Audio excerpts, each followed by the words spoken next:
കർത്താവിൻ്റെ വലിയൊരു നാമം വാഴ്ത്തപ്പെടുമാറാകട്ടെ. നമ്മുടെ അല്പസമയത്തെ ചിന്തയ്ക്കായിട്ട് നമുക്കെല്ലാവർക്കും സുപരിചിതമായ ഒരു വേദഭാഗം വായിക്കുവാൻ ഞാൻ ആഗ്രഹിക്കുന്നു. ഇയ്യോബിൻ്റെ പുസ്തകം 19-ാം അധ്യായത്തിൻ്റെ 25 മുതൽ 27 വരെയുള്ള വാക്യങ്ങൾ. The book of job, chapter 19, versus 25 to 27. എന്നെ വീണ്ടെടുക്കുന്നവൻ ജീവിച്ചിരിക്കുന്നു എന്നും അവൻ ഒടുവിൽ പൊടിമേൽ നിൽക്കുമെന്നും ഞാൻ അറിയുന്നു. എൻ്റെ ത്വക്ക് ഇങ്ങനെ നശിച്ച ശേഷം ഞാൻ ദേഹസഹിതനായി ദൈവത്തെ കാണും. ഞാൻ തന്നെ അവനെ കാണും, അന്യനല്ല, എൻ്റെ സ്വന്തം കണ്ണ് അവനെ കാണും.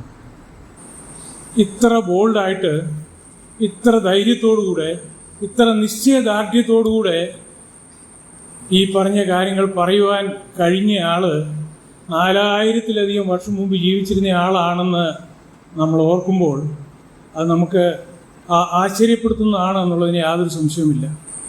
ദൈവത്തെ പറ്റിയോ മനുഷ്യൻ്റെ ഭാവി കാര്യങ്ങളെ പറ്റിയോ ഒന്നും ആധികാരികമായിട്ട് മനസ്സിലാക്കുവാൻ തക്കവണ്ണം ദൈവത്തിൻ്റെ വചനമോ പഠിപ്പിക്കലുകളോ ഒന്നും ഇല്ലാതിരുന്ന കാലത്താണ് ഈ ഇയ്യോബ് ജീവിച്ചത്.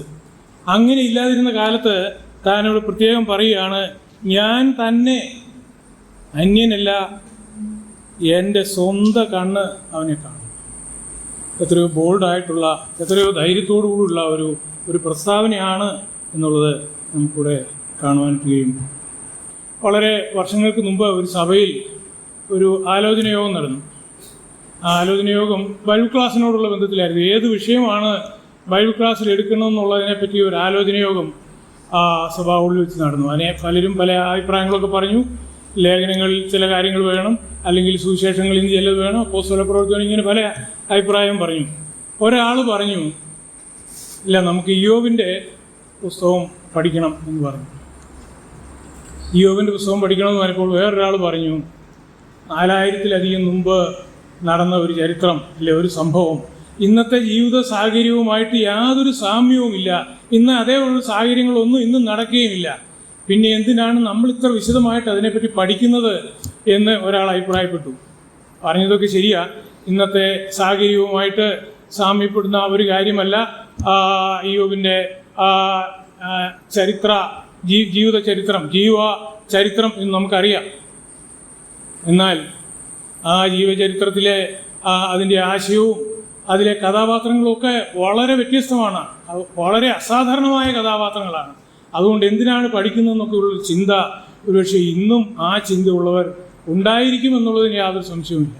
ഇയ്യോബിൻ്റെ ജീവിതത്തിൽ നിന്ന് നമ്മുടെ അനുദിന ജീവിതത്തിൽ നമ്മൾ പഠിക്കേണ്ടതും മനസ്സിലാക്കേണ്ടതുമായ അനേക ആത്മീക സത്യങ്ങൾ അടങ്ങിയിട്ടുണ്ട് എന്നുള്ള കാര്യം നാം ഒരിക്കലും മറന്നു പോകരുത്. നമ്മുടെ അനുദിന ജീവിതത്തിൽ നമ്മൾ വളരെ പ്രത്യേകമായിട്ട് കരുതിയിരിക്കേണ്ട, നമ്മൾ പ്രത്യേകമായി അനുവർത്തിക്കേണ്ട അനേക ആത്മീയ സത്യങ്ങൾ ഇയ്യോബിൻ്റെ ജീവിതത്തിൽ നിന്ന് നമുക്ക് കാണാൻ പറ്റും. ഇയ്യോബിൻ്റെ ആ പുസ്തകം നമ്മൾ വളരെ ശ്രദ്ധിച്ചു വായിച്ചാൽ അതൊക്കെ നമുക്ക് മനസ്സിലാക്കുവാനായിട്ട് കഴിയും. നമുക്കറിയാം, ഇയ്യോബ് 4000 വർഷങ്ങൾക്ക് മുമ്പ് ജീവിച്ചിരുന്നതാണ്. അന്നത്തെ വളരെ ധനികന്മാരിൽ ഒരാളായിരുന്നു, വലിയ സമ്പന്നനായിരുന്നു. നമുക്കറിയാം, അന്നത്തെ സമ്പത്തിനെ കുറിക്കാനായിട്ട് ഉപയോഗിക്കുന്ന കാര്യങ്ങളല്ല ഇന്നത്തെ സമ്പത്ത്. ഇന്നും അതുപോലുള്ള സമ്പന്നന്മാരുണ്ട്. എന്നാൽ അന്ന് ഒരാളുടെ സമ്പത്തിനെ എങ്ങനെ വിവക്ഷിക്കാൻ കഴിയും എന്നുള്ളത്, അന്ന് ദാസീദാസന്മാരുടെ എണ്ണം, അതുപോലെ തന്നെ മൃഗസമ്പത്ത്, കൃഷി ചെയ്യാനുള്ള വസ്തുവിൻ്റെ വിസ്തീർണം, ഇതൊക്കെ നോക്കിയായിരുന്നു അന്ന് സമ്പന്നന്മാരെ നിശ്ചയിച്ചിരുന്നതെങ്കിൽ ഇന്ന് അതുപോലുള്ള സമ്പന്നന്മാരുണ്ട്. എന്നാൽ ഇന്ന് ആ ക്രൈറ്റീരിയ അല്ല ഇന്ന് കാര്യങ്ങൾ കാണുന്നതെന്ന് നമുക്ക് കാണുവാൻ കഴിയും. എന്നാലും ഇന്നും ഇയ്യോബിനെ പോലെ തന്നെ ഭക്തി ജീവിതം നയിക്കുന്ന സമ്പന്നന്മാരും ഉണ്ട് എന്നുള്ളത് നാം ഒരിക്കലും മറന്നു പോകരുത്. ഇയ്യോബിൻ്റെ ജീവിതം പഠിച്ച അനേകരും അത് ജീവിതത്തിലേക്ക് പകർത്താൻ, ആ ആത്മീയ മൂല്യങ്ങൾ ജീവിതത്തിലേക്ക് പകർത്താൻ ശ്രമിക്കുമെന്നുള്ളതിന് യാതൊരു സംശയവുമില്ല. ഇത് വളരെ വ്യക്തമായിട്ട് നമുക്ക് ഇയ്യോബിൻ്റെ പുസ്തകം വായിക്കുമ്പോൾ നമുക്ക് മനസ്സിലാക്കുവാൻ കഴിയുന്നതാണ്. അതുകൊണ്ട് ഇനിയും ഈ 4000 വർഷം കഴിയും, ഇനി കർത്താവ് ഉടനെ വരും എന്നാണ് നമ്മൾ പ്രതീക്ഷിക്കുന്നതെങ്കിലും ഒരു പക്ഷേ കർത്താവ് വരാൻ താമസിച്ചാൽ, കർത്താവ് വരുന്നതുവരെയും ഈ ഇയ്യോബിൻ്റെ പുസ്തകം ദൈവജനം പഠിക്കുകയും ചിന്തിക്കുകയും അതിൽ അനേകരും അനേകരെയും ആ വചനങ്ങൾ സ്വാധീനിക്കുകയും അതവരുടെ ജീവിതത്തിന് പരിവർത്തനം വരുത്തുകയും ചെയ്യുന്നുള്ളതിന് യാതൊരു സംശയവുമില്ല. ഏതായാലും ഈ ഇയ്യോബിൻ്റെ ചരിത്രത്തിലേക്ക് നമുക്ക് പോകുമ്പോൾ ഇയ്യോബിൻ്റെ ഈ സംഭവത്തിൽ ഒരു പ്രത്യേകതയുണ്ട്.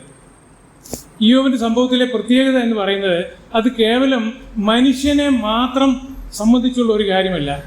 അതിനകത്ത് സർവ്വ ലോകങ്ങൾ ഉൾപ്പെടുന്ന ഒരു കാര്യമാണ് നമുക്ക് കാണാൻ കഴിയും. ദൈവമുണ്ട്, മനുഷ്യനുണ്ട്, സാത്താനുമുണ്ട്.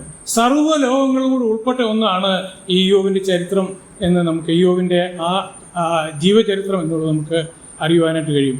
സർവ്വലോകങ്ങൾ എന്ന് പറയുമ്പോൾ സ്വർലോകം, ഭൂലോകം, അധോലോകം, ഈ 3 ലോകങ്ങളും കൂടെ ഉൾപ്പെടുന്ന ഒന്നായിരുന്നു ഈ ഇയ്യോബിൻ്റെ ചരിത്രം. ഇയ്യോബിൻ്റെ ദൈവഭക്തി എത്രമാത്രം പ്രസിദ്ധമായിരുന്നു എന്നുള്ളത് നമുക്കറിയാം. ഇയ്യോബിൻ്റെ ആ ജീവിതത്തിൻ്റെ വിശദാംശങ്ങളിലേക്ക് കടന്നു പോകാൻ ഞാൻ ആഗ്രഹിക്കുന്നില്ല, അതിന് സമയമില്ല, അതാവശ്യമില്ല. നമുക്കെല്ലാവർക്കും വളരെ വ്യക്തമായിട്ട് അറിയാവുന്നതാണ്. എന്നാൽ ഇയ്യോബിൻ്റെ ദൈവഭക്തി വളരെ പ്രസിദ്ധമായിരുന്നു എന്ന് നമുക്കറിയാം. ഇയ്യോബിൻ്റെ ദൈവഭക്തിയെ പറ്റി ദൈവം തന്നെയാണ് സാക്ഷ്യം പറഞ്ഞിട്ടുള്ളത്. മനുഷ്യൻ പറഞ്ഞ സാക്ഷ്യമാണെങ്കിൽ അതിനൊക്കെ വ്യത്യാസങ്ങൾ വന്നു വരാം. ചിലർ നല്ല സാക്ഷ്യം ആരെ പറ്റിയും പറയുകയില്ല, ചിലർ മോശം സാക്ഷ്യമുള്ളവരെ പറ്റി നല്ല സാക്ഷ്യം പറഞ്ഞു എന്ന് വരാം. എന്നാൽ ദൈവം പറയുന്ന സാക്ഷ്യം എപ്പോഴും സത്യമായിരിക്കും നമുക്കറിയാം. ദൈവം പറഞ്ഞിരിക്കുന്നത് ഇയ്യോബ് നിഷ്കളങ്കനായിരുന്നു, നേരുള്ളവനായിരുന്നു, ദൈവഭക്തനായിരുന്നു, ദോഷം വിട്ടകലുന്നവനായിരുന്നു. ഇതിനേക്കാൾ ഉന്നതമായ ഒരു സാക്ഷ്യവും മറ്റാരെ പറ്റിയും പറഞ്ഞിട്ടുള്ളതായിട്ട് നമുക്ക് അറിവില്ല. ഏതായാലും ഈ ഇയ്യോബ് വളരെ ദൈവഭക്തനായ ഒരു മനുഷ്യനായിരുന്നു നമുക്കറിയാം. ഇയ്യോബിൻ്റെ കാലഘട്ടത്തിൽ അതുപോലെ ഒരുപക്ഷെ പലരും ജീവിച്ചിരുന്നിരിക്കുക. എല്ലാവരുടെയും കാര്യങ്ങളൊന്നും വേദപുസ്തകത്തിൽ രേഖപ്പെടുത്തിയിട്ടില്ല, ചിലതൊക്കെ രേഖപ്പെടുത്തിയിട്ടുണ്ട്, അത് നമുക്കറിയാം. ഇയ്യോബിൻ്റെ കാലത്ത് ബഹുദൈവ വിശ്വാസം നിലവിലിരുന്ന ഒരു കാലമാണ് എന്ന് നമുക്കറിയാം. ബഹുദൈവ വിശ്വാസവും വിഗ്രഹാരാധനയും ശക്തിയായിട്ട് സർവ്വസാധാരണമായിട്ട് നിലനിന്നിരുന്ന ആ കാലത്ത് ദൈവത്തെ സ്നേഹിക്കുകയും ദൈവത്തെ വിശ്വസിക്കുകയും ഏക ദൈവത്തിൽ വിശ്വസിക്കുകയും ചെയ്തയാളായിരുന്നു അബ്രഹാം എന്നുള്ളത് നമുക്കറിയാം. ആ അബ്രഹാമിൻ്റെ സമകാലീനനായിരുന്നു ഈ ഇയ്യോബ്, അഥവാ അബ്രഹാമിനേക്കാൾ ഒരല്പം മുമ്പ് ജീവിച്ചിരുന്ന ആളായിരുന്നു. ആ സാഹചര്യത്തിലൊക്കെ ജീവിച്ചിരുന്ന ആളായിരുന്നു ഈ ഇയ്യോബ് എന്ന് നമുക്ക് കാണുവാനായിട്ട് കഴിയും. ഇയ്യോബ് അബ്രഹാമിന് ബഹുദൈവ വിശ്വാസവും വിഗ്രഹാരാധനയൊക്കെ ഉണ്ടായിരുന്നപ്പോൾ ആ മെസൊപ്പൊത്താമിയയിൽ വെച്ച് തേജോമനായ ദൈവം അബ്രഹാമിന് പ്രത്യക്ഷനായി അബ്രഹാമിനോട് സംസാരിച്ചപ്പോൾ ആ ദൈവത്തെ, ആ ഏക ദൈവത്തെ അബ്രഹാം വിശ്വസിക്കുകയും ആ വഴികൾ പിന്തുടരുകയും ചെയ്തു എന്ന് നമുക്ക് കാണുവാനായിട്ട് കഴിയും. ഈ യോബിൻ്റെ കാലഘട്ടവും ഏതാണ്ട് ആ സമയത്തിന് അല്പം മുമ്പായിട്ടാണ് എന്ന് നമുക്ക് കാണുവാൻ കഴിയും. അബ്രഹാമിൻ്റെ സമകാലീനായിട്ടാണ് ഇയ്യോബിനെ കണക്കാക്കുന്നത് നമുക്ക് കാണുവാനായിട്ട് കഴിയും. ഈ അബ്രഹാമിനോടും ഇയ്യോബിനോടൊക്കെ ദൈവം ഇടപെട്ടിരുന്നതായിട്ട് നമുക്കറിയാം. ദൈവം ഇവരോടൊക്കെ സംസാരിച്ചിരുന്നു. അബ്രഹാമിനോട് ദൈവം വ്യക്തമായിട്ട് സംസാരിച്ചിരുന്നു. മെസൊപ്പൊത്താമിയയിൽ തന്നെ കണ്ട് കാര്യങ്ങളൊക്കെ മനസ്സിലാക്കി കൊടുത്തതിന് ശേഷം പല പ്രാവശ്യം അബ്രഹാമിനോട് ദൈവം സംസാരിച്ചതായിട്ട് വചനത്തിൽ രേഖപ്പെടുത്തിയിട്ടുണ്ട്. അബ്രഹാമിനോട് ദൈവം നിയമം ചെയ്തതായിട്ട് നമുക്കറിയാം. ആ നിയമത്തെ പൊതുവെ നമ്മൾ വിളിക്കുന്ന അബ്രാഹ്മ്യ നിയമം എന്നാണ്. ഈ അബ്രാഹ്മ്യ നിയമം നിലവിലിരിക്കുമ്പോഴും അതിന് മുമ്പും മറ്റു പലരോടും ദൈവം ഇടപെട്ടിരുന്നു. ആ അബ്രാഹ്മ്യ നിയമത്തിന് വെളിയിലും ചിലരോടൊക്കെ ദൈവം ഇടപെട്ടിരുന്നു എന്ന് നമുക്ക് കാണാൻ കഴിയും. അങ്ങനെ ഇടപെട്ടതിൽ ഒരാളായിരുന്നു ഇയ്യോബ്. ഇയ്യോബ് മാത്രമല്ല, നമ്മൾ ഉൽപ്പത്തി പുസ്തകം അതിൻ്റെ 14-ാം അധ്യായത്തിലേക്ക് കടന്നു ചെല്ലുമ്പോൾ അവിടെ മെൽക്കിസദേക്കിനെ പറ്റി പറഞ്ഞിരിക്കാതെ നമുക്ക് കാണുവാൻ കഴിയും. മെൽക്കിസദേക്കിനെ പറ്റി എന്താണ് അവിടെ പറഞ്ഞിരിക്കുന്നത്? ശാലേം രാജാവും അത്യുന്നതനായ ദൈവത്തിൻ്റെ പുരോഹിതനുമായിരുന്നു മെൽക്കിസദേക്ക് എന്നാണ് അവിടെ പറഞ്ഞിരിക്കുന്നത്. മെൽക്കിസദേക്ക് ദൈവഭക്തനായിരുന്നെന്നോ ഈ കാര്യങ്ങളൊന്നും വളരെ വിശദമായിട്ട് അവിടെ രേഖപ്പെടുത്തിയിട്ടില്ലെങ്കിലും അത്യുന്നതനായ ദൈവത്തിൻ്റെ പുരോഹിതനായിരുന്നെങ്കിൽ തീർച്ചയായിട്ടും ദൈവവുമായിട്ട് ഉള്ള കമ്മ്യൂണിക്കേഷൻ ഈ മെൽക്കിസദേക്കിന് ഉണ്ടായിരുന്നു. ദൈവം മെൽക്കിസദേക്കിനോട് സംസാരിച്ചിട്ടുണ്ടായിരുന്നു. മെൽക്കിസദേക്ക് പൗരോഹിത്യ ശുശ്രൂഷ ചെയ്തിരുന്നു എന്ന് നമുക്ക് കാണാൻ കഴിയും. അപ്പോൾ ആ ഒരു ബന്ധം മെൽക്കിസദേക്കുമായിട്ടുണ്ടായിരുന്നു നമുക്ക് കാണാൻ കഴിയും. മാത്രമല്ല, പുതിയ നിയമത്തിലേക്ക് കടന്നു വരുമ്പോൾ കർത്താവായ യേശു ക്രിസ്തു മെൽക്കിസദേക്കിൻ്റെ ക്രമപ്രകാരമാണ് വന്നതെന്നുള്ള കാര്യം പ്രത്യേകം രേഖപ്പെടുത്തിയിട്ടുണ്ട്. അപ്പോൾ മെൽക്കിസദേക്കുമായിട്ടും ദൈവം ഇടപെട്ടിരുന്നു എന്ന് നമുക്ക് കാണുവാനായിട്ട് കഴിയും. അതുമാത്രമല്ല, ഇയ്യോബിൻ്റെ സ്നേഹിതന്മാരെ പറ്റി നമ്മൾ ഇയ്യോബിൻ്റെ പുസ്തകത്തിൽ വായിക്കുന്നുണ്ട്. ഇയ്യോബിൻ്റെ സ്നേഹിതന്മാരുമായിട്ടും ദൈവം ഇടപെട്ടിരുന്നതായിട്ട് നമുക്ക് കാണുവാനായിട്ട് കഴിയും. എന്നാൽ ഇയ്യോബിൻ്റെ സ്നേഹിതന്മാർക്ക് ദൈവത്തെപ്പറ്റി അത്രമാത്രം മനസ്സിലാക്കുവാനോ ദൈവത്തിൻ്റെ ആ സ്വഭാവത്തെയും ദൈവത്തിൻ്റെ പ്രവർത്തനം, ദൈവം എങ്ങനെയാണ് പ്രവർത്തിക്കുന്നത് എന്നൊന്ന് അപഗ്രഥിച്ച് മനസ്സിലാക്കുവാനായിട്ട് ഇയ്യോബിൻ്റെ സ്നേഹിതന്മാർക്ക് കഴിഞ്ഞില്ല എന്നുള്ളത് നമുക്ക് കാണട്ടെ. എന്നാൽ ഇയ്യോബ് അങ്ങനെയല്ലായിരുന്നു.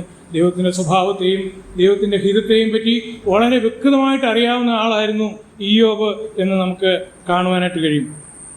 ഈ ഇയ്യോബിൻ്റെ സ്നേഹിതന്മാർ ഇയ്യോബിനോട് സംസാരിച്ച് ഇവരൊക്കെ വിശദമായിട്ട് അതിനകത്ത് വായിക്കാൻ കഴിയും. നമ്മളതിനെപ്പറ്റിയൊക്കെ കഴിഞ്ഞ നാളിൽ വിശദമായിട്ട് കേട്ടതുമാണ്.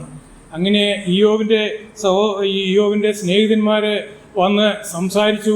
ഇയ്യോബുമായിട്ട് സംസാരിച്ച കാര്യങ്ങൾ ദൈവം കേട്ടിട്ട് ദൈവം പറയുന്ന ഒരു വാക്ക് എൻ്റെ 42-ാമത്തെ അധ്യായത്തിൽ, ഇയ്യോബിൻ്റെ പുസ്തകം 42-ാമത്തെ അധ്യായത്തിൽ 7-ാം വാക്യത്തിൽ നമ്മൾ വായിക്കുന്നുണ്ട്. എലീഫസും അവൻ്റെ 2 സ്നേഹിതന്മാരോടും എനിക്ക് കോപം ജ്വലിച്ചു എന്നാണ് പറയുന്നത്. ദൈവത്തിൻ്റെ കോപം അവരുടെ മേൽ ജ്വലിച്ചു എന്ന് നമ്മൾ വായിക്കുന്നുണ്ട്. എന്താണ് കാരണം? അവിടെ തന്നെ അതിൻ്റെ കാരണവും പറഞ്ഞിട്ടുണ്ട്. ഇയ്യോബിനോടുള്ള ബന്ധത്തിൽ ഇയ്യോബിനോട് നിങ്ങൾ സംസാരിച്ചതിൽ എന്നെപ്പറ്റി, അതായത് ദൈവത്തെപ്പറ്റി വിഹിതമായിട്ട് നിങ്ങൾ സംസാരിച്ചില്ല. ദൈവത്തെപ്പറ്റി വളരെ വ്യക്തമായിട്ടുള്ള ഒരു ധാരണ ഇയ്യോബിൻ്റെ സ്നേഹിതന്മാർക്കുണ്ടായിരുന്നില്ല എന്ന് നമുക്ക് കാണാൻ കഴിയും. എന്നാൽ ഇയ്യോബ് അങ്ങനെയല്ലായിരുന്നു.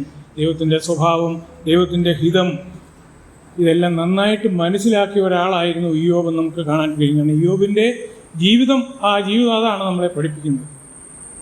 ഇയ്യോബിൻ്റെ ദൈവഭക്തി അതിൽ തന്നെ ഒരു ജീവിത ശൈലിയായിട്ട് മാറിയിരുന്നു എന്നുള്ളത് ഇയ്യോബിൻ്റെ വചനം പഠിക്കുമ്പോൾ വളരെ വ്യക്തമായിട്ട് നമുക്ക് കാണാം. ഇയ്യോബിൻ്റെ ജീവിതം ദൈവമായിട്ടുള്ള ഇയ്യോബിൻ്റെ അടുപ്പം അത്ര വലുതായിരുന്നു എന്നുള്ളത് നമുക്ക് കാണുവാനായിട്ട് കഴിയും.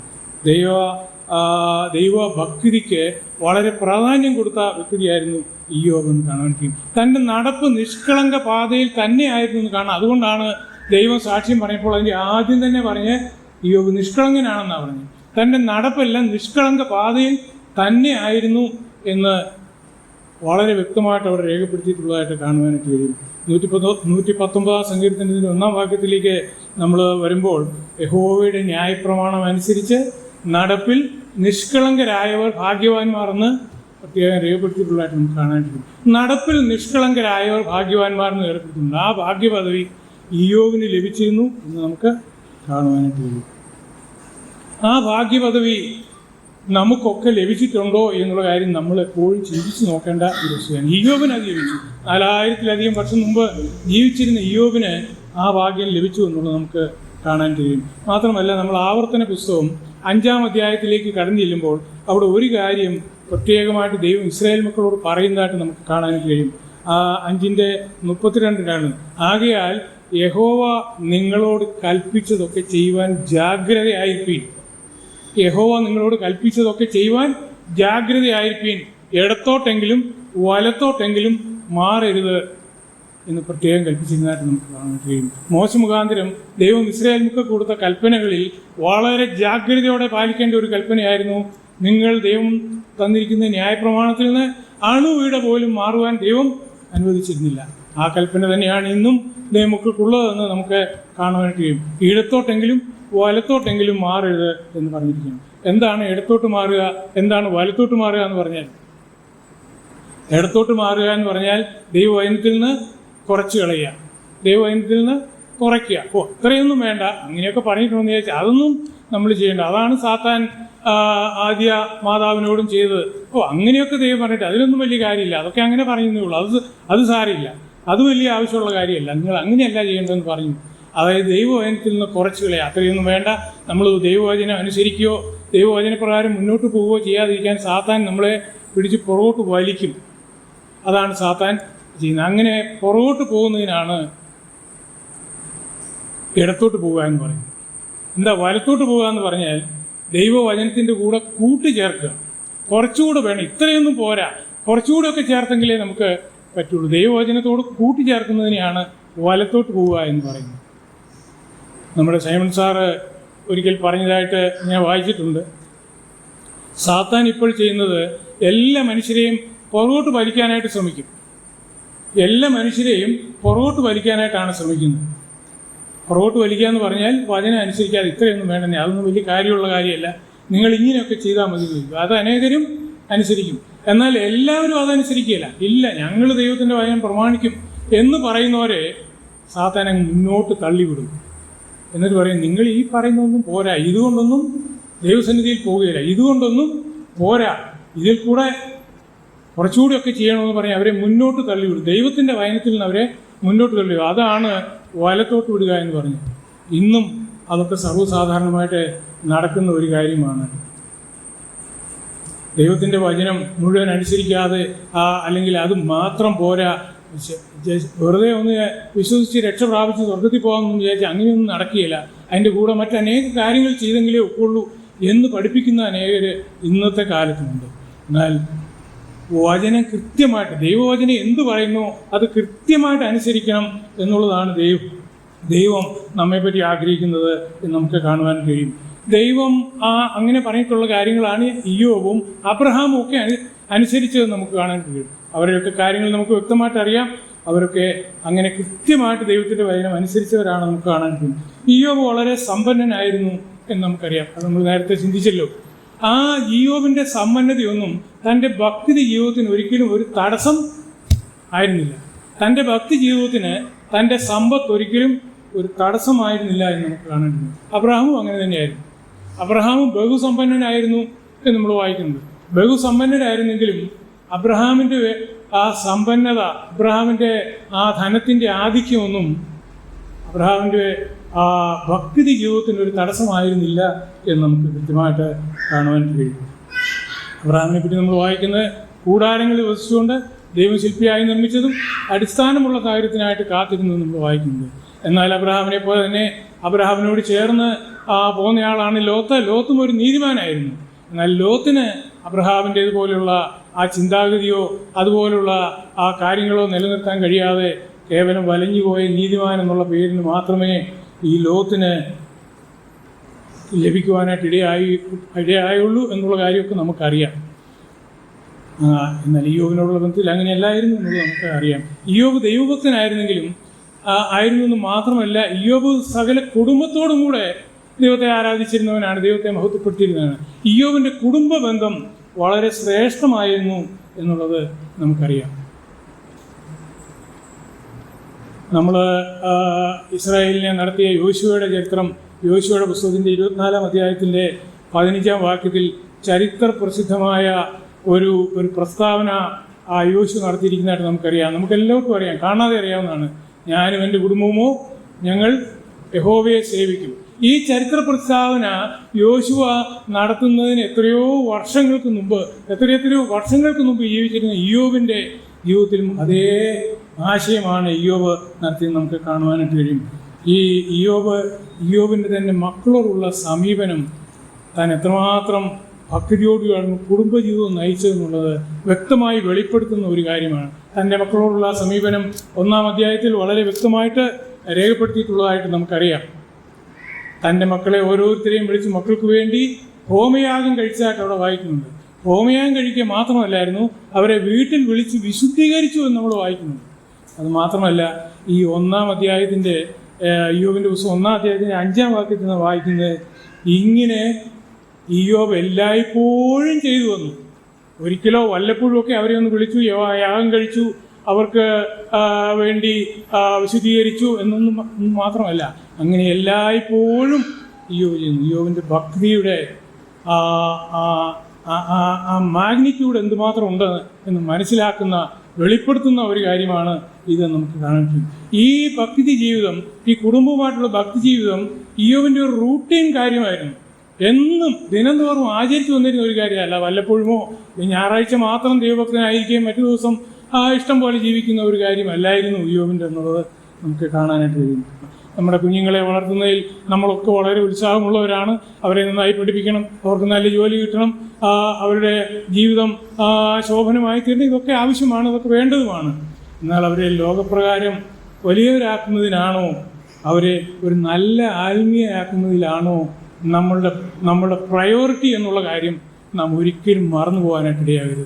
നമ്മുടെ പ്രയോറിറ്റി കുഞ്ഞുങ്ങളെ ഒരു ആത്മീയരാണ്, എൻ്റെ മോൻ അല്ലെങ്കിൽ എൻ്റെ മോള് നല്ല ആത്മീയതയുള്ള പൈതലായിട്ട് വളരണം എന്നുള്ള ആഗ്രഹം നമ്മുടെ ഹൃദയത്തിലുണ്ടോ? നമ്മുടെ കുഞ്ഞുങ്ങൾ ആത്മീയരാകാനായിട്ട് നമ്മൾ വളരെ ആഗ്രഹിക്കണം, അതിനുവേണ്ടി പ്രയത്നിക്കണം, അതിനുവേണ്ടി പ്രാർത്ഥിക്കണം.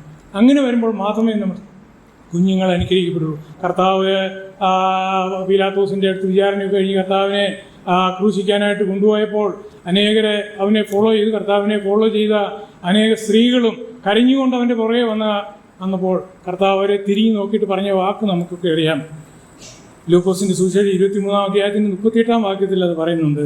ആ സ്ത്രീകളെ നോക്കി, യെരൂശലേം പുത്രിമാരെ, എന്നെ നോക്കി നിങ്ങൾ കരയേണ്ട, നിങ്ങളെയും നിങ്ങളുടെ മക്കളെയും ചൊല്ലി കരവീൻ. നമ്മുടെ മക്കൾക്ക് വേണ്ടി കണ്ണീരൊഴുക്കുവാൻ നമുക്ക് കഴിഞ്ഞെങ്കിൽ മാത്രമേ ആ മക്കളെ ദൈവ കൃപയിലേക്ക് കൊണ്ടുവരാനായിട്ട് നമുക്ക് കഴിയുള്ളൂ. ഞാൻ എൻ്റെ ഭാഗം പറയട്ടെ, നമുക്ക് ഇയ്യോബിലേക്ക് മടങ്ങി വരാം. ഇയ്യോബിന് ദൈവം കൊടുത്ത ധനം, മാനം, പുത്രസമ്പത്ത്, സാമൂഹ്യ സ്ഥിതി, ഇതെല്ലാം ദൈവത്തിന് ഇയ്യോബിനോടുള്ള സ്നേഹത്തിൻ്റെയും കരുതലിൻ്റെയും ഒരു സൂചന മാത്രമായിരുന്നു.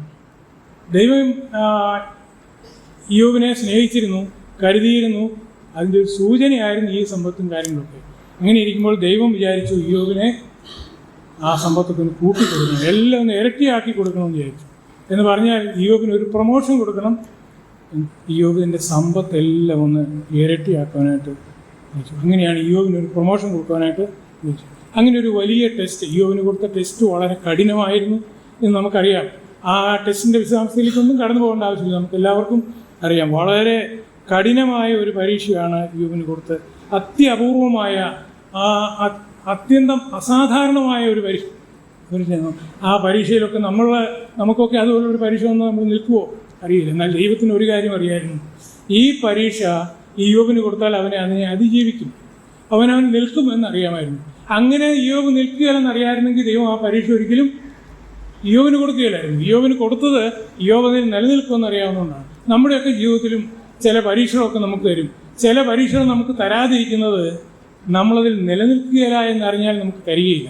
പക്ഷേ അതുകൊണ്ടുള്ള കുഴപ്പം, നമുക്ക് ദൈവം ഉദ്ദേശിച്ചിരിക്കുന്ന ആ പ്രൊമോഷൻ നമുക്ക് തരാനായിട്ട് ദൈവത്തിന് കഴിയില്ല. നമ്മൾ ലൂക്കോസിൻ്റെ സുവിശേഷം 22-ാം അധ്യായത്തിലേക്ക് കടന്നു ചെല്ലുമ്പോൾ പത്രോസിനോട് കർത്താവ് പറഞ്ഞൊരു കാര്യം അവിടെ വ്യക്തമായിട്ട് രേഖപ്പെടുത്തിയിട്ടുണ്ട്. അതിൻ്റെ 31-ാം വാക്യത്തിൽ, ശിമോനെ ശിമോനെ, സാത്താൻ നിങ്ങളെ ഗോതമ്പ് പാറ്റുന്നത് പോലെ പാറ്റേണ്ടതിന് കൽപ്പന ചോദിച്ചു, അനുവാദം ചോദിച്ചു. അവിടെ എന്താ കർത്താവ് പറഞ്ഞു? നിന്റെ വിശ്വാസം പോയി പോകാതിരിക്കേണ്ടതിന് ഞാൻ നിനക്ക് വേണ്ടി അപേക്ഷിച്ചു. എന്നാൽ അവിടെ ഒരു പ്രത്യേക കാര്യം നമ്മൾ ശ്രദ്ധിക്കേണ്ടത്, ആ ശിമോനെ ശിമോനെ എന്ന് പറഞ്ഞിട്ട് നിന്റെ വിശ്വാസം അല്ല പറഞ്ഞിരിക്കുന്നത്, ശിമോനെ ശിമോനെ നിങ്ങളെ. അപ്പോൾ ഈ ശിമോനെ മാത്രമല്ല, എല്ലാ ശിഷ്യന്മാരെയും പരീക്ഷിക്കണമെന്ന് സാത്താൻ ആഗ്രഹമുണ്ട്, സാത്താൻ അതിന് ശ്രമിക്കുകയും ചെയ്യുന്നുണ്ട്. പക്ഷേ കർത്താവ് പറഞ്ഞപ്പോൾ എന്താ പറയുക? നിന്റെ വിശ്വാസം പോയി പോകാണ്ടിരിക്കും. കർത്താവിനറിയാം ഈ ശിമോൻ ആ പരീക്ഷ കൊടുത്താൽ, എടുത്തിയാട്ടക്കാരനായ ശിമോൻ, പെട്ടെന്ന് എടുത്തിയാടി കാര്യങ്ങൾ ചെയ്യുന്ന ശിമോന് ചിലപ്പോൾ ആ പരീക്ഷയിൽ നിൽക്കാൻ കഴിയില്ല. അതുകൊണ്ട് ആ പരീക്ഷ സമ്മതിച്ചില്ല എന്ന് കാണാൻ കഴിയും. എന്നാൽ ഇയ്യോബിനെ സംബന്ധിച്ചിടത്തോളം ഇയ്യോബിന് ആ പരീക്ഷ കൊടുക്കാനായിട്ട് ദൈവം സമ്മതിച്ചു. ഈ വലിയ പരീക്ഷ ഇയ്യോബിന് കൊടുത്ത് കേവലം ഇയ്യോബിന് വേണ്ടി മാത്രമായിരുന്നു. ഇയ്യോബിന് വേണ്ടി മാത്രം ദൈവത്തിന് പരീക്ഷ കൊടുക്കേണ്ട ആവശ്യമൊന്നുമില്ല. കാരണം ഇയ്യോബിനെ കാര്യമൊക്കെ ദൈവത്തിന് അറിയാം. നമ്മുടെ ഹൃദയങ്ങളെയും അന്തരങ്ങളെയും ശോധന ചെയ്യുന്ന ദൈവത്തിന് നന്നായി അറിയാം ഇയ്യോബ് ആ പരീക്ഷ പാസ്സാവും എന്നുള്ള കാര്യം. എന്നാൽ ആ പരീക്ഷ ഇയ്യോബിന് വേണ്ടിയും കൂടിയാണ്. കാരണം ഇയ്യോബിനെ ഒന്ന് ഉറപ്പിക്കാൻ, ദൈവത്തിൽ ശക്തിപ്പെടുത്തുവാൻ അത് ആവശ്യമായിരുന്നു. എന്നാൽ ആ പരീക്ഷ പ്രത്യേകമായിട്ടും കൊടുത്തത് സാത്താന് വേണ്ടിയായിരുന്നു നമുക്കറിയാം. സാത്താന് വേണ്ടി മാത്രമല്ല, ഇയ്യോബിൻ്റെ ഭാര്യയ്ക്കും ഇയ്യോബിൻ്റെ സ്നേഹിതന്മാർക്കും ഒക്കെ കൂടിയാണ് അത് കൊടുത്തത്. മാത്രവുമല്ല, സർവോപരി നമുക്കെല്ലാവർക്കും വേണ്ടിയാണ്. ദൈവം ഉറപ്പിക്കുന്ന വഴികൾ, ദൈവം എങ്ങനെയാണ് നമ്മളെ കരുതുന്നത്, ചില പ്രയാസങ്ങളിൽ കൂടെ, ചില പരീക്ഷകളിൽ കൂടെ ഒക്കെ കടന്നു പോയാൽ ദൈവം എത്ര കരുണയുള്ളവനാണ്, ആ പരീക്ഷയിൽ നമ്മെ വിടുവിക്കുവാൻ എത്ര കരുണയുള്ളവനാണെന്ന് നമ്മൾ ഇന്നും മനസ്സിലാക്കുന്ന ഈ കാര്യങ്ങളൊക്കെ പഠിക്കുമ്പോഴാണ്. അപ്പോൾ ഇയ്യോബിനെ മാത്രമല്ല, സാത്താനെയും ഇയ്യോബിൻ്റെ ഭാര്യയെയും ഇയ്യോബിൻ്റെ സ്നേഹിതന്മാരെയും നമ്മളെയൊക്കെ ഓർത്താണ് ഈ പരീക്ഷ ദൈവം കൊടുത്തെന്ന് നമുക്ക് കാണാൻ കഴിയും. ആ പരീക്ഷയ്ക്ക് ശേഷം ഇയ്യോബ് 100% മാർക്ക് മേടിച്ച് പാസ്സായെന്ന് നമുക്ക് മനസ്സിലാക്കാൻ കഴിയും. ഇയ്യോബ് 100% മാർക്ക് മേടിച്ച് ജീവിച്ചു. അതുകൊണ്ട് ഇയ്യോബിന് എന്താ സംഭവിച്ചത്? ഇയ്യോബിനെ എല്ലാം ഇരട്ടിയാക്കി കൊടുത്തു, എല്ലാ കാര്യങ്ങളും ഇരട്ടിയാക്കി കൊടുത്തു. എന്നാൽ ആ ഭൗമികം മാത്രമല്ലായിരുന്നു, ഇയ്യോബിനെ ആത്മീയമായും ദൈവം ആത്മീയ നന്മകളും ഇരട്ടിക്ക് കൊടുത്തു. ഇരട്ടിയല്ല, അതിലും കൂടുതലായിട്ട് കൊടുത്തു. ഇയ്യോബിനെ ആത്മീയ നന്മ കൊടുത്തു. എന്താണ് ആത്മീയ നന്മയുടെ മാനദണ്ഡം? ആത്മീയ നന്മയെ നമ്മൾ എങ്ങനെയാണ് വിലയിരുത്തുന്നത്? നമുക്ക് ആത്മീയ നന്മയുണ്ടല്ലേ, നമ്മുടെ കൂട്ടുകാരൊക്കെ നല്ല ആത്മീയ നന്മയുള്ളവരാണ് എന്ന് നമ്മൾ എങ്ങനെയാണ് വിലയിരുത്തുന്നത്? നമ്മൾ പൊതുവെ വിലയിരുത്തുന്നത് വലിയ പ്രതിസന്ധികളൊന്നുമില്ലാതെ നല്ല ജീവിതം, എല്ലാ കാര്യത്തിലും ആക്റ്റീവ്, എല്ലാ യോഗത്തിനും കടന്നു വരും, ഏത് കാര്യത്തിലും ഇടപെടും, ഇവരൊക്കെയാണ് എന്നാണ്. അത് മോശമാണെന്നല്ല ഞാൻ പറഞ്ഞ്, ഒരു ആത്മീയ നന്മയുള്ളവർക്ക് അത് ചെയ്യാൻ പറ്റുകയുള്ളൂ. എന്നാൽ ആത്മീയ നന്മ ഇല്ലാത്തവർക്കും അത് ചെയ്യുവാനായിട്ട് കഴിയും എന്ന് നമ്മൾ വചനം പഠിക്കുമ്പോൾ നമുക്ക് മനസ്സിലാക്കാൻ കഴിയും. ആത്മീയ നന്മയുടെ മാനദണ്ഡം നമ്മൾ വിചാരിക്കുന്ന പോലെയോ നമ്മൾ കാണുന്നത് പോലെയല്ല. ആത്മീയ നന്മയുടെ മാനദണ്ഡം ദൈവത്തിൻ്റെ ആളത്വം, ദൈവത്തിൻ്റെ വ്യക്തിത്വം എത്ര ആഴത്തിൽ നമ്മുടെ ഹൃദയത്തിൽ പതിക്കുന്നുവോ അത്രമാത്രം ആത്മീയ നന്മ നമുക്കുണ്ടാകും. ദൈവത്തിൻ്റെ ആളത്വം, ദൈവത്തിൻ്റെ വ്യക്തിത്വം ആഴത്തിൽ നമ്മുടെ ഹൃദയത്തിൽ പതിക്കണം. അത് നമ്മുടെ ഹൃദയത്തിൽ രൂഢമൂലമാകണം. അതാണ് ആത്മീയ നന്മ എന്ന് പറയുന്നത്. ആ ആത്മീയ നന്മ നമുക്കൊക്കെ കിട്ടുന്നത് ഒരു ദിവസം കൊണ്ടല്ല, ദിനം തോറും നമ്മൾ ദൈവത്തിൻ്റെ വ്യക്തിത്വം നമ്മുടെ ഹൃദയത്തിൽ രൂഢമൂലമായിക്കൊണ്ടിരിക്കുക. അതൊരു ഓൺഗോയിങ് പ്രോസസ്സാണ്. അങ്ങനെയുള്ള ആ പ്രോസസ്സിലാണ് നമുക്ക് ആത്മീയ നന്മ വർദ്ധിക്കുന്നത്. നമ്മുടെ ആത്മീയമായ നന്മ, ആത്മീയമായ വളർച്ച എന്ന് പറയുന്നത് അതുകൊണ്ട് ദൈവത്തിൻ്റെ വ്യക്തിത്വം നമ്മുടെ ഹൃദയത്തിൽ പതിപ്പിക്കാൻ നമുക്ക് കഴിയുമ്പോൾ മാത്രമേ നമുക്ക് ആത്മീയ നന്മ ഉണ്ടാകൂ എന്ന് നമുക്ക് കാണുവാനായിട്ട് കഴിയും. ഇയ്യോബിൻ്റെ പുസ്തകം 42-ാം അധ്യായത്തിൻ്റെ 5-ാം വാക്യത്തിൽ എൻ്റെ സമയം കടന്നു പോകുന്നു. ഞാൻ വളരെ വേഗത്തിൽ ഇത് തീർത്തോളാം. അവിടെ നമ്മൾ വായിക്കുന്നത് 42-ന്റെ 5-ാം വാക്യത്തിൽ വായിക്കുന്നത്, ഞാൻ നിന്നെക്കുറിച്ചൊരു കേൾവി മാത്രമേ കേട്ടിരുന്നുള്ളൂ, ഇപ്പോഴോ എൻ്റെ കണ്ണാൽ നിന്നെ കാണുന്നു. ഇയ്യോബിന് ലഭിച്ച ആത്മീയ നന്മ എത്ര വലുതായിരുന്നു! ഇതുവരെയും ഇയ്യോബ് ദൈവത്തെപ്പറ്റി ഒരു കേൾവി മാത്രമേ കേട്ടിട്ടുണ്ടായിരുന്നു. ആ കേൾവി കേട്ടിരുന്ന ആ ഇയ്യോബിൻ്റെ ആ കേട്ടറിവിനെ ഒരു കണ്ടറിവായിട്ട് മാറ്റി. ഒരു കേട്ടറിവും കണ്ടറിവും തമ്മിൽ എന്തുമാത്രം വ്യത്യാസമുണ്ടെന്നുള്ളത് നമുക്കറിയാം. കണ്ടറിവാണ് നമ്മുടെ ജീവിതത്തിൽ ഏറ്റവും ആവശ്യം. കണ്ടറിയുമ്പോൾ മാത്രമേ നമുക്ക് വ്യക്തമായിട്ട് കാര്യങ്ങളെപ്പറ്റി മനസ്സിലാക്കുവാനായിട്ട് കഴിയുള്ളൂ. ഇയ്യോബിൻ്റെ ജീവിതത്തിൽ ആ കേട്ടറിവിനെ ഒരു കണ്ടറിവായിട്ട് മാറ്റിയതാണ് ഇയ്യോബിൻ്റെ ജീവിതത്തിൽ ലഭിച്ച ആത്മീയ നന്മ എന്ന് നമുക്ക് കാണുവാനായിട്ട് കഴിയും. ഇയ്യോബിൻ്റെ ജീവിതത്തോടുള്ള ബന്ധത്തിൽ റോമാലേഖനം 11-ാം അധ്യായത്തിൻ്റെ 33-ാം വാക്യത്തിൽ നിന്ന് വായിക്കുന്നത്, ദൈവത്തിൻ്റെ ധനം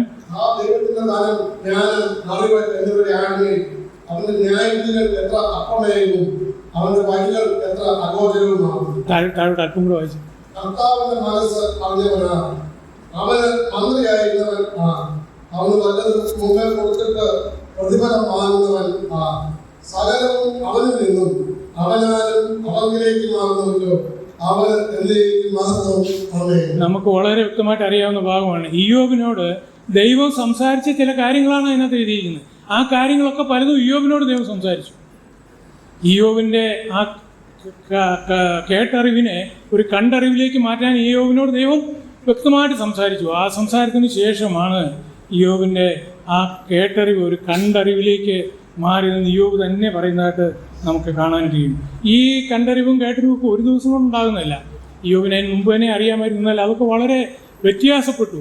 അത് കഴിഞ്ഞ് പിന്നെയും അത് വർദ്ധിച്ചതായിട്ട് നമുക്ക് കാണുവാനായിട്ട് കഴിയും. ഈ അബ്രഹാമിൻ്റെ ജീവിതമൊക്കെ അങ്ങനെയായിരുന്നു. അബ്രഹാമിൻ്റെ ജീവിതമൊന്നും അബ്രഹാമിനെ വിശ്വാസികളുടെ പിതാവെന്ന് വിളിച്ചത് ഒറ്റ ദിവസം കൊണ്ടല്ല. തേജോമനായ ദൈവം മെസൊപ്പൊത്താമ്യയിൽ ഇയ്യോബിനെ സന്ദർശിച്ചപ്പോൾ മാത്രം ഉണ്ടായ ഒരു കാര്യമല്ല. വിശ്വാസികളുടെ പിതാവ് അനേക വർഷങ്ങൾ മുന്നോട്ട് പോയി.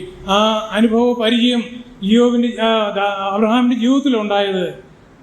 അങ്ങനെ ഓരോ ദിവസവും ദൈവത്തിൻ്റെ വ്യക്തിത്വം അബ്രഹാമിൻ്റെ ഹൃദയത്തിൽ രൂഢമൂലമായതിനു ശേഷമാണ്. തന്നെയുമല്ല, ഇയ്യോബിന് കൊടുത്തതിനേക്കാൾ വളരെ കഠിനമായ ഒരു പരീക്ഷ അബ്രഹാമിന് ദൈവം കൊടുത്തു. ആ പരീക്ഷ ലോകത്തിൽ ഒരു മനുഷ്യനും അത് നിവർത്തിക്കുവാൻ കഴിയുന്ന ഒന്നല്ല. ആരും സുബോധമുള്ള ആർക്കും നിവർത്തിക്കാൻ കഴിയാത്ത ഒരു പരീക്ഷയാണ്. അതിനുപോലും ദൈവത്തെ ചോദ്യം ചെയ്യാതെ നിവർത്തിച്ച അബ്രഹാം, അതിനുശേഷം അബ്രഹാം ദൈവത്തിൽ എത്രമാത്രം ഉറച്ചു എന്നുള്ളത് പിന്നീട്. അതിനു മുമ്പ് ആ പരീക്ഷയ്ക്ക് ശേഷം പലപ്പോഴും അബ്രഹാം പലതിലും തെറ്റിപ്പോയതായിട്ട് നമുക്ക് കാണാൻ കഴിയും. അതിനുശേഷം അബ്രഹാം ദൈവത്തിൽ ഉറച്ചു എന്ന് നമുക്ക് കാണാൻ കഴിയും. അങ്ങനെയാണ് അബ്രഹാമിനെ ദൈവത്തിൻ്റെ വിശ്വാസികളുടെ പിതാവെന്ന് ദൈവം വിളിച്ചത് എന്ന് നമുക്ക് കാണുവാൻ കഴിയും. അബ്രഹാമിൻ്റെ ജീവിതത്തിൽ ദൈവത്തെ മഹത്വപ്പെടുത്തുക എന്നുള്ളത്, ദൈവത്തെ ആരാധിക്കുക എന്നുള്ളത്, ദൈവഭക്തിയോടെ ജീവിക്കുക എന്നുള്ളത് ഒരു ജീവിത ശൈലിയായിരുന്നു. അത് തന്നെയായിരുന്നു ഇയ്യോബിൻ്റെ ജീവിതത്തിലും ഉണ്ടായിരുന്നത് എന്ന് നമുക്ക് കാണാൻ കഴിയും. ഇയ്യോബിൻ്റെ ആ ഭക്തി കേവലം വാക്കുകളിലോ അല്ലെങ്കിൽ ബാഹ്യ പ്രകടനങ്ങളിലോ ഒതുങ്ങി നിൽക്കുന്നതല്ലായിരുന്നു. അനേകരുടെയും ഭക്തിയൊക്കെ വാക്കുകളിലും ചില പ്രകടനങ്ങളിലും മാത്രം ഒതുങ്ങി നിൽക്കുന്നതാണ്. എന്നാൽ ഇയ്യോബിനോടുള്ള ബന്ധത്തിൽ, അബ്രഹാമിനോടുള്ള ബന്ധത്തിൽ അത് അവരുടെ ജീവിത ശൈലിയായിരുന്നു. ജീവിത പ്രമാണമായിട്ട് അത് മാറിയിരുന്നു എന്ന് നമുക്ക് കാണാൻ കഴിയും. ആ അബ്രഹാമിൻ്റെയും ഇയ്യോബിൻ്റെയും ഒക്കെ ജീവിതം നമുക്ക് അതിൽ കുറേ ഭാഗങ്ങളെങ്കിലും നമ്മുടെ ജീവിതത്തിലേക്ക് ഒന്ന് പകർത്താൻ കഴിഞ്ഞെങ്കിൽ നമ്മൾ എത്ര അനുഗ്രഹിക്കപ്പെട്ടവരായി തീരും. ഭക്തി നമ്മുടെ വാക്കുകളിലോ പ്രകടനങ്ങളിലോ മാത്രമല്ല, നമ്മുടെ ജീവിതത്തിലൊരു ശൈലിയായിരിക്കണം. അങ്ങനെ ആത്മീയ നന്മ പ്രാപിച്ചവരാണെന്ന് നമ്മൾ എങ്ങനെ മനസ്സിലാക്കണം? ഇങ്ങനെ മനസ്സിലാക്കാനുള്ളൊരു കാര്യമാണ് പുതിയ നിയമത്തിൽ ഗലാത്യ ലേഖനം 5-ാം അധ്യായത്തിൻ്റെ 22-ാം വാക്യത്തിൽ അവിടെ പറയുന്നത്. നമുക്കൊക്കെ അറിയാം ആത്മാവിൻ്റെ ഫലം. ആ ആത്മാവിൻ്റെ ഫലം നാൾക്ക് നാൾ വർദ്ധിച്ചവരായിട്ട് വരും ഈ ആത്മീയ നന്മ അനുഭവിക്കുന്നവർ. ആ ഫലങ്ങൾ കാണാൻ കഴിയുന്നതല്ല, ഓരോ നാളും ആ ആത്മീയ ഫലങ്ങൾ വർദ്ധിച്ചുകൊണ്ടിരിക്കും. അതാണ് ആത്മീയ നന്മയുടെ, ആത്മീയ വളർച്ചയുടെ പ്രകടമായ ലക്ഷണം എന്ന് നമുക്ക് കാണാൻ കഴിയും. നമുക്ക് ഇയ്യോബിൻ്റെ ജീവിതം നമ്മുടെ ആ ജീവിത ശൈലിയായിട്ട് നമുക്കൊന്ന് മാറ്റാം. ഇയ്യോബ് ദൈവത്തെ എത്രമാത്രം ആരാധിച്ചിരുന്നു, എത്രമാത്രം ആ ദൈവത്തിന് വില കൊടുത്തിരുന്നു, അബ്രഹാം എങ്ങനെ ദൈവത്തിന് വില കൊടുത്തിരുന്നു എന്നുള്ളത് ഓർത്ത് നമുക്ക് നമ്മുടെ ജീവിതത്തെ ദൈവത്തിന് പ്രയോജനമുള്ളവരാക്കി ഈ ലോകത്തിൽ നമ്മളെ ജീവിക്കുവാൻ ദൈവം അനുവദിച്ചത് ദൈവത്തിന് വേണ്ടി ജീവിക്കുവാൻ വേണ്ടിയാണ്. നമ്മെ ചങ്കിലെ ചോര ഊറ്റി നമ്മളെ വീണ്ടെടുത്തത് ദൈവത്തിന് വേണ്ടി ചിലതൊക്കെ ചെയ്യുവാനാണ്, ദൈവത്തെ മഹത്വപ്പെടുത്തുവാനാണ്, ദൈവത്തിൻ്റെ സാക്ഷികളായിട്ട് നിൽക്കുവാനായിട്ടാണ്. അത് നമ്മളെ കൊണ്ട് നടക്കുന്നുണ്ടോ എന്നുള്ളത് നമുക്കൊന്ന് ആലോചിച്ച് നോക്കാം. അങ്ങനെ നടക്കുന്നില്ല എങ്കിൽ നമുക്ക് ദൈവകൃപയിലേക്ക് മടങ്ങി വരാം. ദൈവം നമ്മളോട് കരുണ കാണിക്കും, ദൈവം നമുക്ക് കൃപ തരും, ദൈവം നമ്മുടെ കുറ്റങ്ങളും കുറവുകളൊക്കെ ക്ഷമിച്ച് ദൈവസന്നിധിയിൽ നമ്മളെ ചേർത്തുകൊള്ളും. ദാവീദിനോട് ക്ഷമിച്ച ദൈവം, ആഹാബിനോട് ക്ഷമിച്ച ദൈവം നമ്മോടും ക്ഷമിക്കും. നമ്മുടെ ഭാഗത്ത് കുറവുകളുണ്ടെങ്കിൽ, നമ്മുടെ ജീവിതത്തിൻ്റെ ആ വഴിയിൽ ബലഹീനതകളുണ്ടെങ്കിൽ അതെല്ലാം പോക്കി ദൈവം നമ്മെ നടത്തും. ആ ദൈവത്തിൽ നമുക്ക് ആശ്രയിക്കാം, ആ ദൈവത്തിൽ നമുക്ക് ശരണപ്പെടാം. അവൻ്റെ ഒരു നാമം എന്ന് നയിക്കും വാഴ്ത്തപ്പെടുമാറാകട്ടെ.